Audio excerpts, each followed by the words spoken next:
Hey guys, কি অবস্থা? তোমাদের দুইটা লাইন থেকে কিভাবে ঈদ কার্ড আঁকাবা তা আজ দেখাবো লাইভে।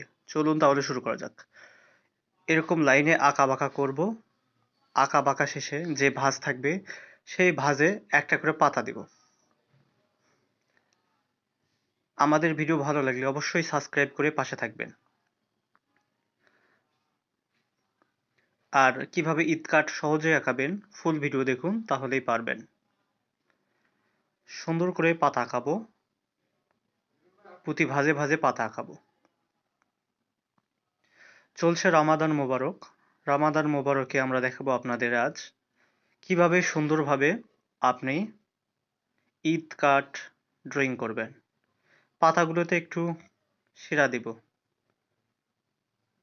পাতাগুলো যেন দেখতে সুন্দর হয়, এই জন্য পাতার ভিতরে শাখা পোশাকা দেব।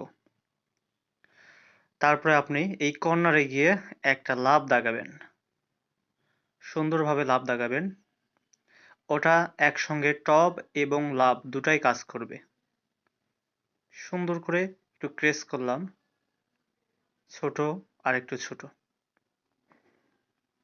এমনভাবে আঁকালাম লাভ প্লাস টপ দুটা কাজ করবে। এবং এখানে আমরা ঈদ স্পেশাল ভিডিও, তাই ঈদ মোবারক লিখব। ভালো লাগলে অবশ্যই সাবস্ক্রাইব করে পাশে থাকবেন। আমাদের ঈদ কার্ড অতি সহজে কিভাবে তৈরি করবেন সেটা দেখানো হচ্ছে।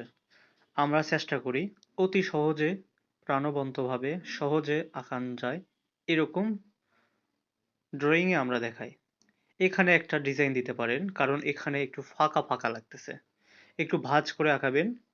ভাঁজ করে আঁকানোর পর এগুলো আবার সমান করবেন, তাহলে দেখেন একটা শেপ তৈরি হবে। এখানেও একটা শেপ তৈরি করি, আর তার আগে কালো করে নিই। এগুলো এদিকে করে নিই, এটাও কালো করি, এদিকে দিই কালো করি। আশা করি দেখে ড্রয়িং করতে পারবেন। এবং সর্বোপরি আমরা এখানে একটু ড্রয়িং এর মতো আঁকা বাঁকা করলাম, করে এখানে আমরা রমাদান মোবারকের স্টার আঁকালাম। এখানে রামাদান মোবারকের ড্রয়িং, এই জন্য রামাদান মোবারকের প্রতীক লাগালাম। আমাদের ভিডিও কেমন লাগে কমেন্ট করে অবশ্যই জানাতে পারেন। এখানে আবার স্টার আঁকালাম, এখানে আবার আমরা রামাদান মোবারকের প্রতীক আঁকালাম। আজ এ পর্যন্তই, দেখা হবে অন্য কোনো ভিডিওতে। সবাই ভালো থাকবেন। আল্লাহ হাফেজ। ঈদ মোবারক।